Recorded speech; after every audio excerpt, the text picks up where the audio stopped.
우리가 이 세상에서의 삶은 다 우리는 국적이 있죠. 오늘 어느 인터넷에 보니까 아주 세계 축구 유망주인 무사라는 선수가 있는데 이 선수가 국적이 4개예요. 4개. 가나, 이탈리아, 영국, 또 미국 이렇게 이 4개의 국적을 가지고 있다고 그래요. 그래서 이 선수가 4개 국가 중에서 자기가 어느 나라 국가 대표가 되느냐는 자기가 선택하는 거예요. 근데 영국에 있는 국가대표 감독이 그 선수가 너무 탐이 나서 영국 국가대표에 꼭 들어와 달라고 했는데 결국은 미국의 국가대표가 됐다고 합니다. 우리나라의 아주 유망주인 축구선수 있죠. 이강인 선수도 스페인에서 기아하라고 계속 독촉을 하고 있죠. 한국 국가대표로 뛰지 말고 스페인 국가대표로 뛰기를 그렇게 원했는데 이제 결국은 한국 사람이니까 국적은 참 중요한 것 같아요. 어떤 선수는 또 국적 때문에 지금 한국에서 거의 이제 방출되고 아주 욕을 엄청 먹고 있는 선수가 있습니다. 그 국적이 어디 있냐는 결국 그 사람의 신분의 이야기죠. 오늘 우리가 신앙에도 동일한 원리인 것 같습니다. 신앙에도 우리의 이 신분이 있습니다. 오늘 성경은 우리가 읽은 본문에 보면 시민이라고 그러죠. 여기 보면은 3장 20절에 보시면 우리의 시민권은 하늘에 있는지라 이렇게 기록이 되어 있습니다. 이걸 우리는 천국 시민이라고 말을 하죠. 이 천국 시민은 무엇을 말하냐면 우리의 신분이 하나님 나라의 백성을 일컫는 말입니다. 비록 이 나라에 대한민국이라는 나라, 이 세상 나라에서 살고 있지만 우리 속 사람은 천국 백성이라는 의미이죠.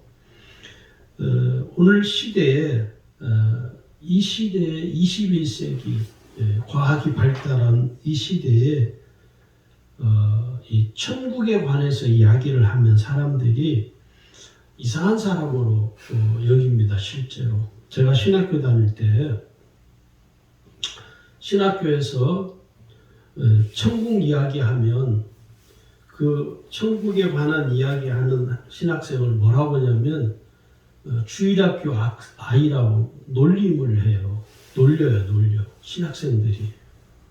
그 말은 신학교에서조차도 천국을 이야기하는 것을 좀 지식이 없는 좀 무지한 사람으로 폄하를 해버립니다.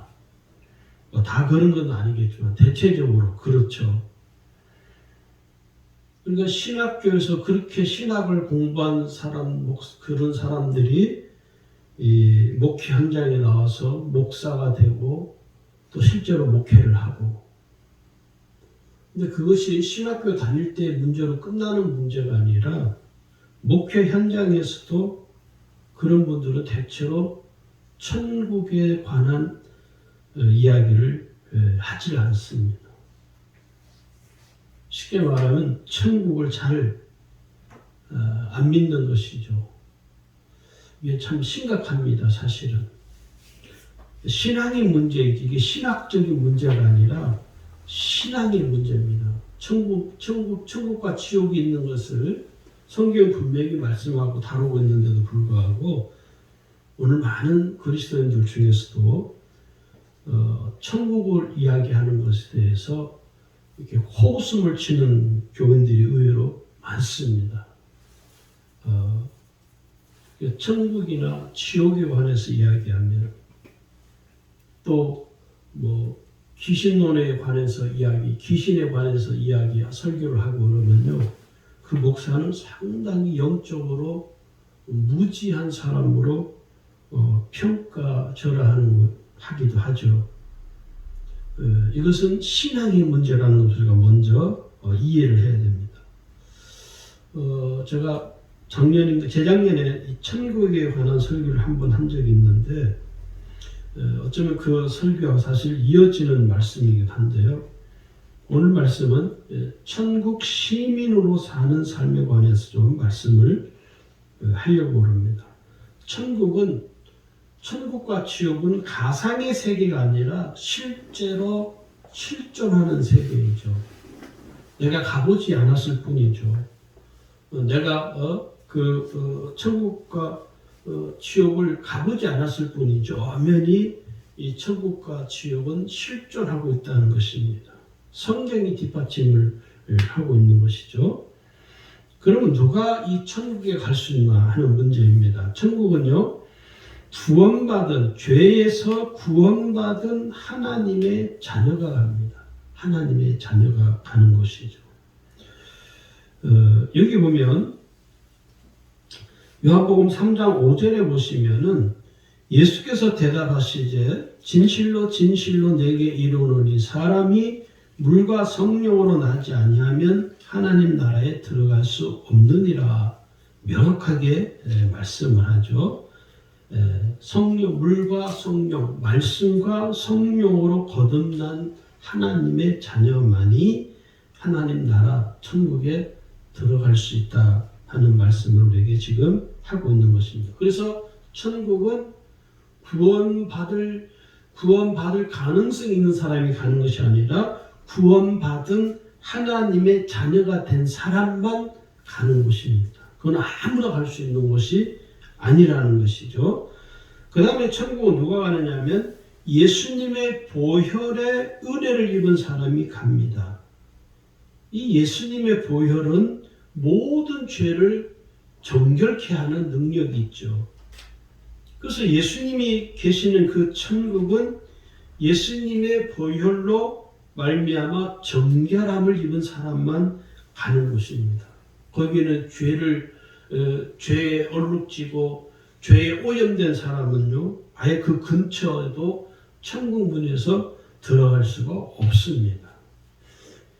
예수님의 이 보혈이 얼마나 능력이 있냐면요, 마태복음 26장 28절에 보니까 이것은 죄사함을 얻게 하려고 많은 사람을 위하여 흘리는 바 나의 피 곧 언약의 피니라 이렇게 말씀합니다. 죄사함을 얻게 하려고 많은 사람, 죄인을 이야기하는 거죠. 죄인들을 위하여 흘리는 피, 그것을 예수님은 하는 언약의 피라고 성경은 기록을 하고 있는 것이죠. 그래서 우리가 우리의 죄가 씻음 받을 수 있는 이 기반이 뭐냐면 예수님의 보혈입니다. 예수님이 십자가에서 피 흘려 죽으심으로 인해서 그 예수님의 보혈이 없어진 것이 아니라 예수님의 보혈이 아무런 무의미한 것이 아니라 그 예수님의 보혈이 오늘 우리의 심령 속에 부어져서 우리의 죄가 씻음 받는 것입니다. 이것을 우리는 정결함이라고 말하는 것이죠. 그 다음에 세 번째는 천국은 누가 가느냐면 모든 죄와 저주로부터 자유케 된 사람이 갑니다. 모든 죄와 저주에서 자유케 된 사람.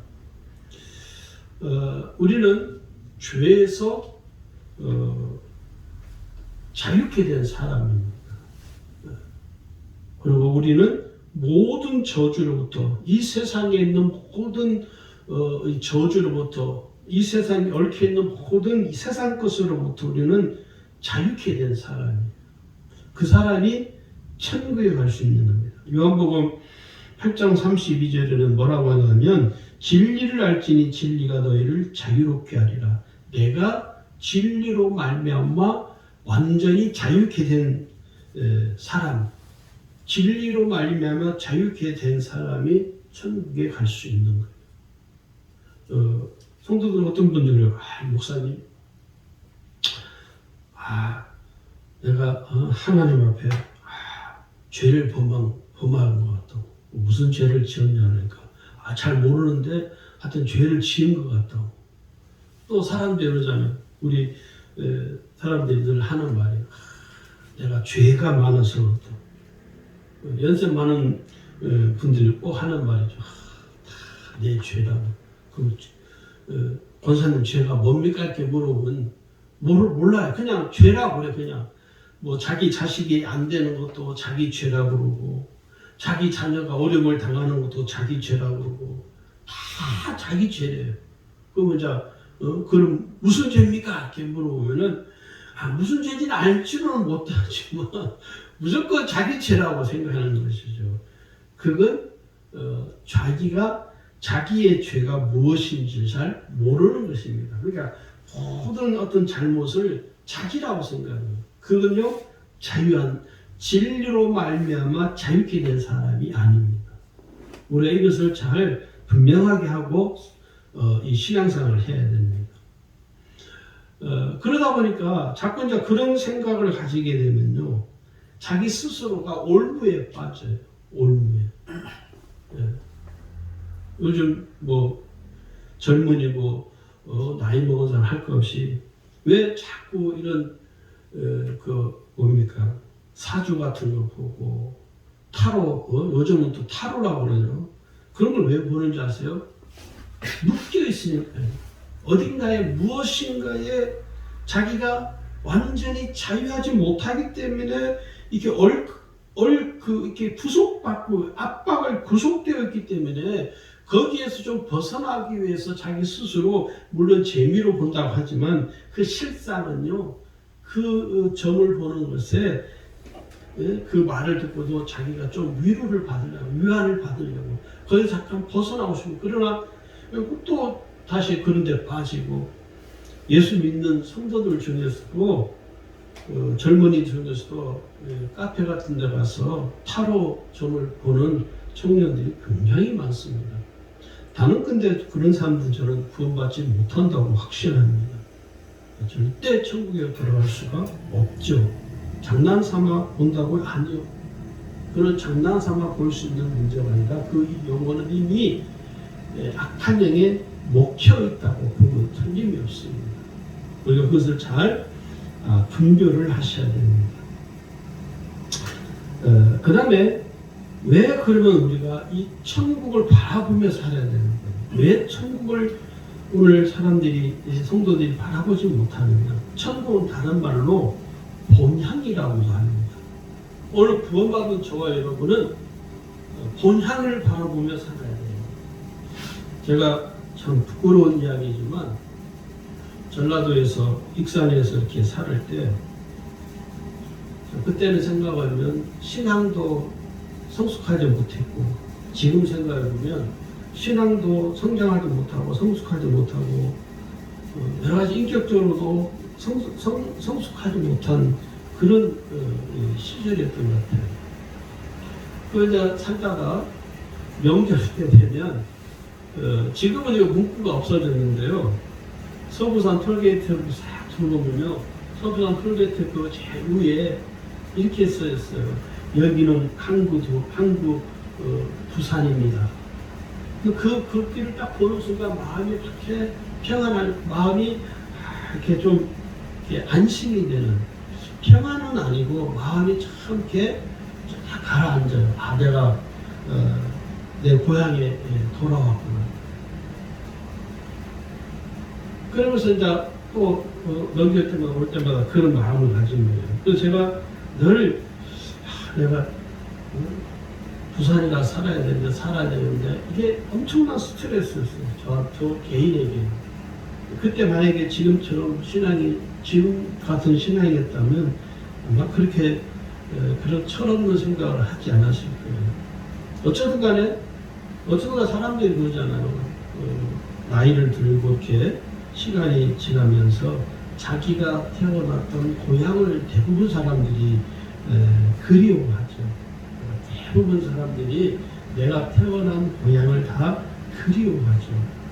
그런데 우리의 신앙은요, 고향을 그리워하는 정도가 아니라 우리는 우리의 본향인 천국을 바라보고 살아가야 합니다. 그런데 왜 천국을 바라보는 삶을 살지 못하느냐면 여전히 이 세상에 미련이 남아있기 때문에 합니다.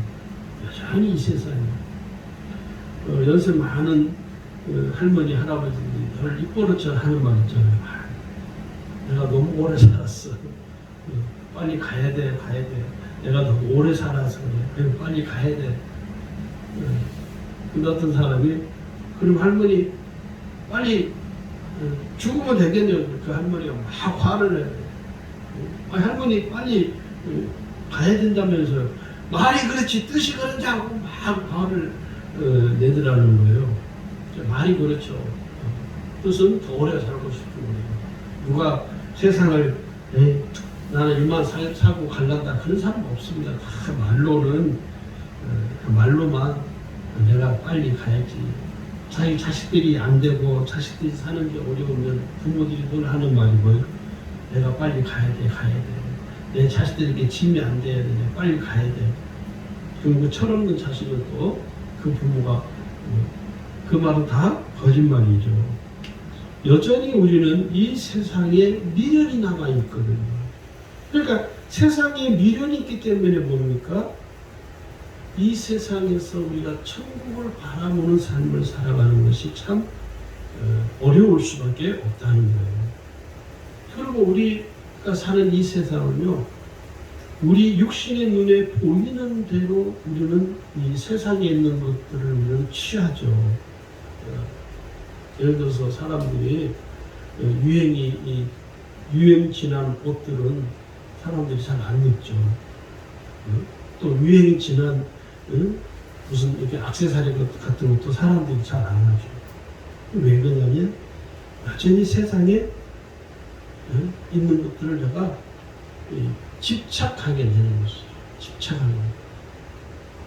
그러다 보니까 신앙도 어떻게 됩니까? 이 세상에 흘러가는 어떤 그런 그 조류에 휘말려서 신앙도 그렇게 하는 거예요. 신앙생활도 그렇게 그냥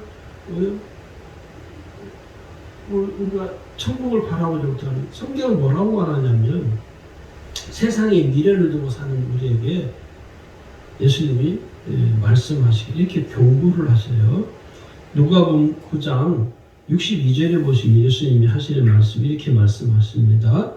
손에 쟁기를 잡고 뒤를 돌아보는 자는 하나님의 나라에 합당하지 아니하니라. 지금 우리가 손에 쟁기를 잡고 우리가 가는데 손에 쟁기를 잡고 뒤를 돌아보는 사람, 그 자는 하나님 나라에 합당하지 않다는 거예요.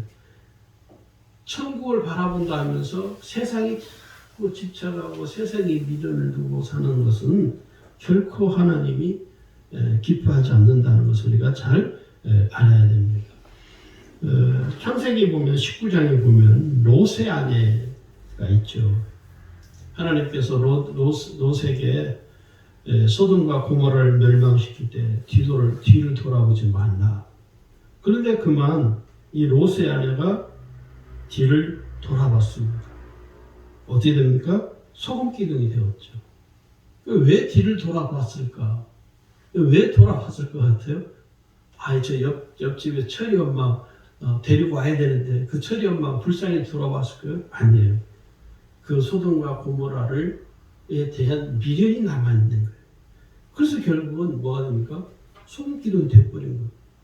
그것이 우리의 오늘 이 세상을 여전히 세상을 착하고 세상을 집착하고 살아가는 우리에게 주는 메시지입니다. 소금기둥이 되어버린 것이죠. 그 다음에 두 번째는요, 천국을 바라보지 못하는 두 번째 이유는 천국에 갈 믿음의 확신이 결여되어 있기 때문에 그렇습니다. 우리가 예수님을 믿고 예수님을 나의 구주 나의 하나님을 내가 믿고 고백하면 우리에게 주어지는 은혜가 여러 가지가 있죠. 그 중에 하나가 뭐냐면 천국 가는 은혜가 주어지죠.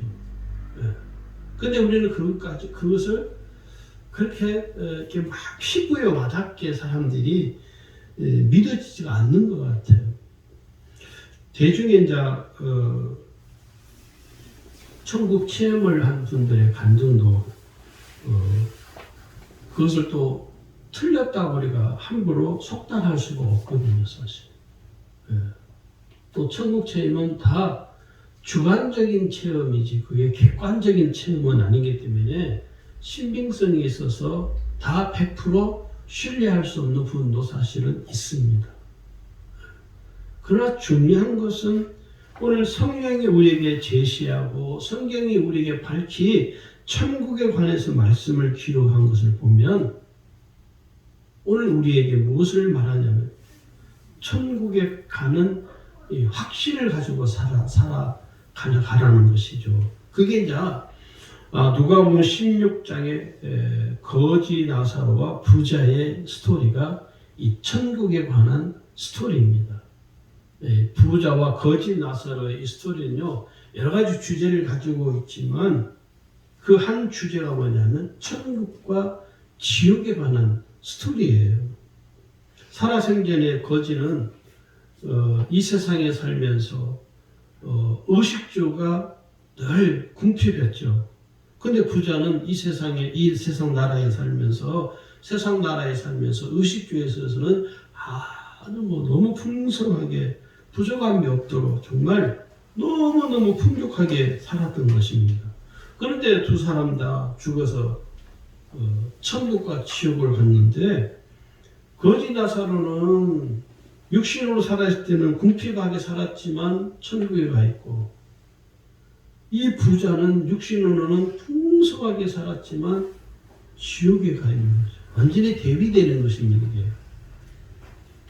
그래서 그 부자는 지옥에서 겪는 고통은요, 이런 말할 수 없는, 말로 다 용언할 수 없는 그런 이 고통을 겪는 것이죠. 그런데 거지 나사로는 이 세상에서는 궁핍하게 살았지만 천국에서는 주님과 함께 영원한 영생의 삶을 누리고 사는 것이죠. 그러니까 이게 천국과 지옥이 얼마나 비교할 수 없는 이 갭이 있는 것을 우리에게 지금 말씀하는 것이죠. 그래서 우리에게 던지는 이 교훈이 뭐냐면 천국에 가는 믿음의 확신을 가지고 우리가 살아야 한다는 것입니다. 할렐루야. 천국 가는 확신을 가지고 살아야 되는 것이죠. 그 다음에 세 번째는요, 왜 천국을 바라보지 못하느냐면 영적인 눈이 열리지 않았기 때문입니다. 신앙은요, 영적인 것이거든요. 내 육신의 눈에 보이지 않지만 엄연히 역사하는, 존재하는 영적인 세계가 있는 것을 우리는 알고 깨닫기 때문에 지금 이 전 세계의 모든 나라를 주관하시는 분이 여러분 하나님이십니다. 할렐루야. 하나님이시라. 저는 확신합니다. 하나님이시라. 하나님이 세상을 주관하고 계시는 것이죠. 하나님이 이 코로나 1년도 아니고 횟수는 2년째잖아요. 백신이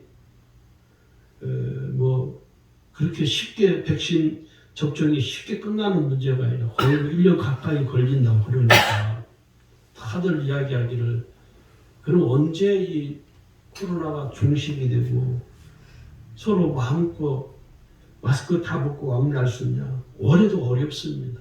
그건 전문가가 아니더라도 지금 이렇게 돌아가는 세계 추세를 보면 지금 우리나라 여전히 400명대, 500명대에서 왔다 갔다 하잖아요.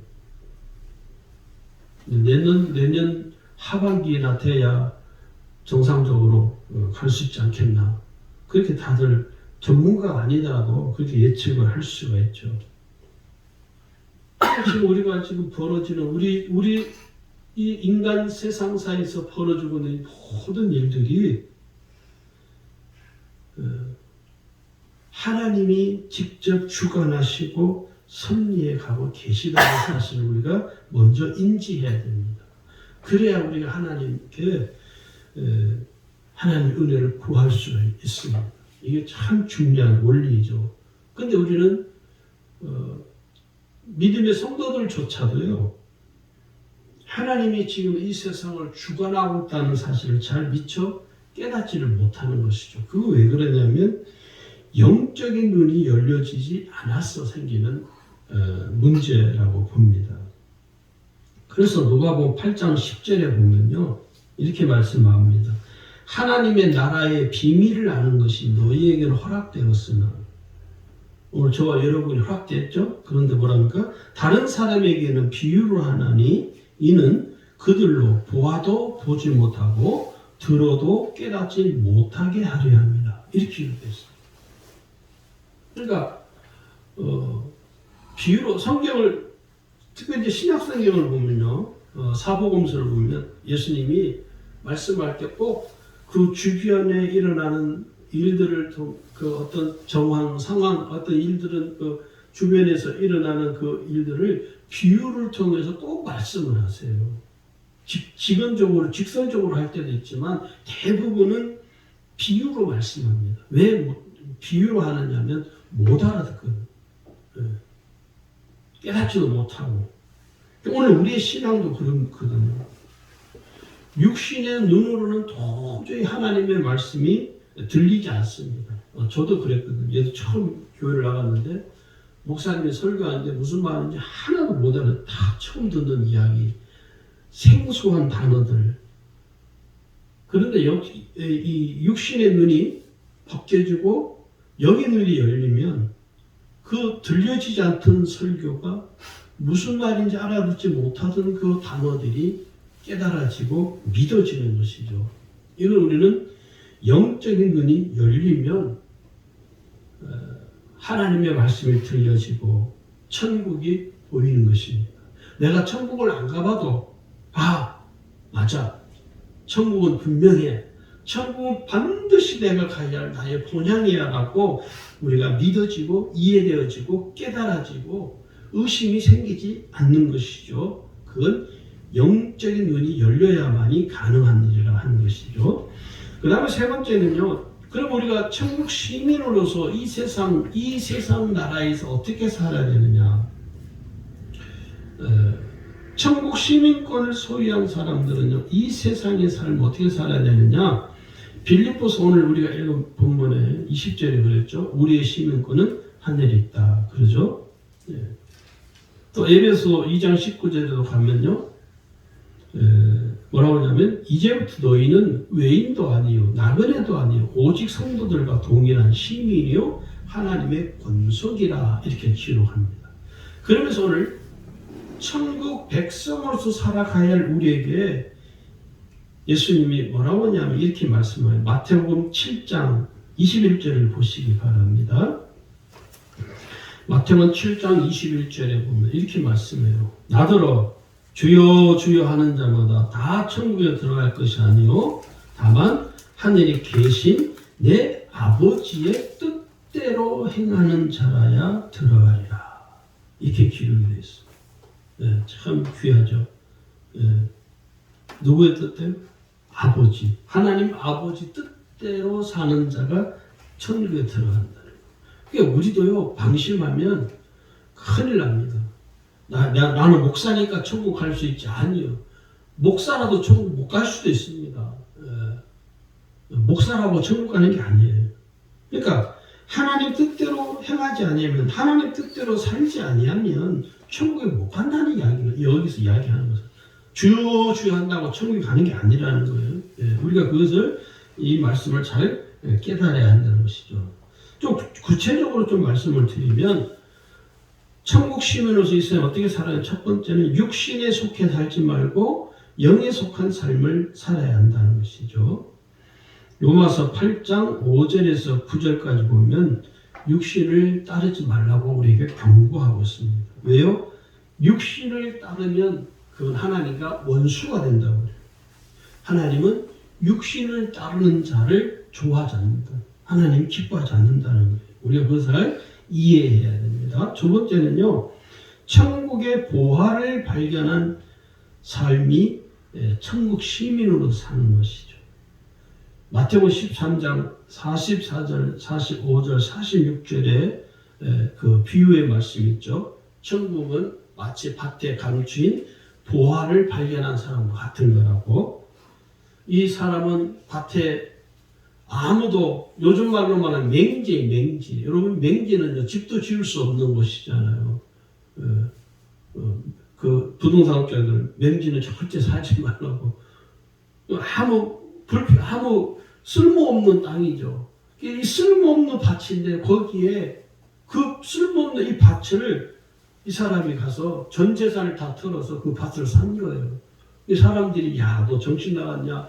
그 땅을 왜 샀냐? 그 쓸모없는 땅을 사서 뭐 하려고 그러냐? 야, 너 큰일 났다, 손해다. 너는 어떡할래? 그 사람은 개의치 않죠. 왜요? 그 사람이 전 재산을 가지고 그 밭을 산 이유가 그 밭 때문에 산 것이 아니라 그 밭에 감추어진 보화 때문에 산 것이죠. 천국은 이와 같다는 것이죠. 오늘 우리가 그렇잖아요. 내가 아무 쓸모 없는 이 세상 밭에서 보화를 발견했어. 예수 그리스도의 보화를 발견했어. 그래서 내 생명을 다 주님께 드린다도 아까운 게 없는 것이죠. 그 보화이신 예수님만 나는 꼭 붙들고 살면 되기 때문에 우리가 그것을 그래서 이 천국을 마치 보화를 발견한 사람의 비유를 하는 이유가 거기에 있는 것입니다.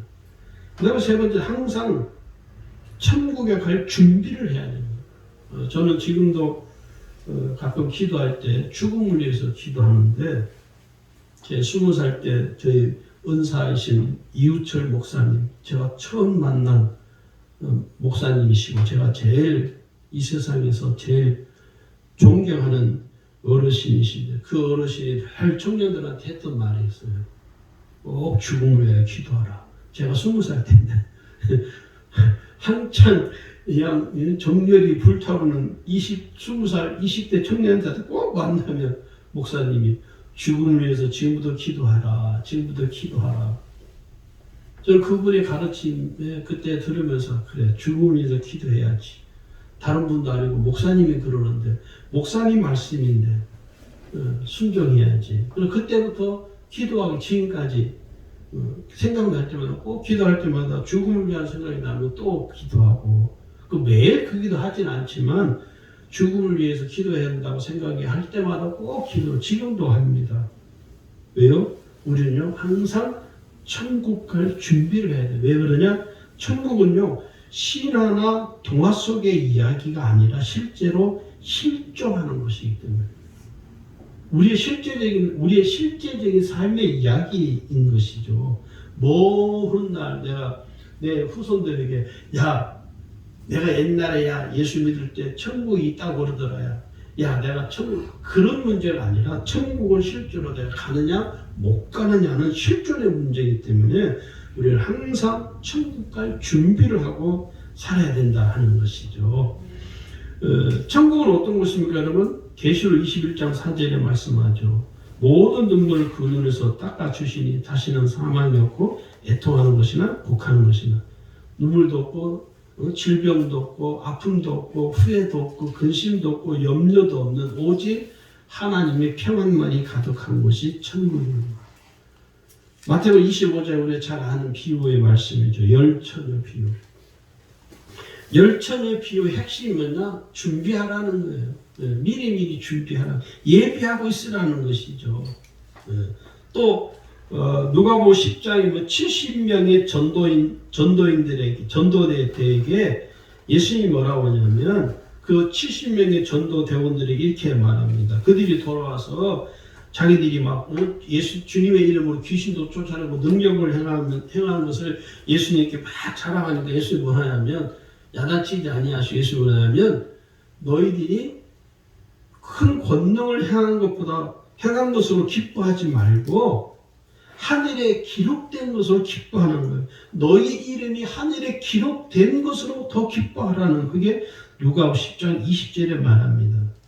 너희에게 항복하는 것으로, 귀신들이 너희에게 항복하는 것으로 기뻐하지 말고 너희 이름이 하늘에 기록된 것으로 기뻐하라. 할렐루야. 저는 이 말씀이 우리에게 주시는 메시지예요. 저는 오래전부터 큰 게 담임 목사 하나도 안 부르고, 큰 교회 담임 목사는 천국 가고 조그마한 교회 담임 목사는 천국 못 가고 하는 문제가 아니잖아요. 중요한 것은 내 이름이 하늘에 기록된 것으로 저와 여러분이 기뻐해야 돼요. 우리 서시원 이름이 하나님 나라에 기록이 돼요. 여러분 한번 생각해 보세요. 만약에 내 이름이 하나님 나라에 기록이 안 돼서 어떻게 할 거예요? 네? 어떻게 할 거예요? 박준수. 이름이 기록이 안 돼서 어떻게 할 거예요? 큰 낭패죠. 우리가 정신을 똑바로 차려야 돼요. 내 이름이 하늘에 기록된 것이 가장 기쁨이 되는 것이죠. 오늘 우리가 말씀을 통해서 우리가 우리의 본향인 천국을 바라보고 이 세상을 더 이상 이 세상을 자꾸 그래서 저는 뭐 우리나라 대한민국 별로 크게 마음에 좌우가 안 돼요. 나라가 시고 이 세상이 좀 더 좋아지고 좋아지면 살기 편할 수 있겠지만 그것이 우리의 삶을 좌지우지할 수 없다. 우리의 삶을 좌지우지하는 것은 천국밖에 없습니다. 오늘 저와 여러분이 천국을 바라보고 믿음을 지키시기를 주의 이름으로 축원합니다.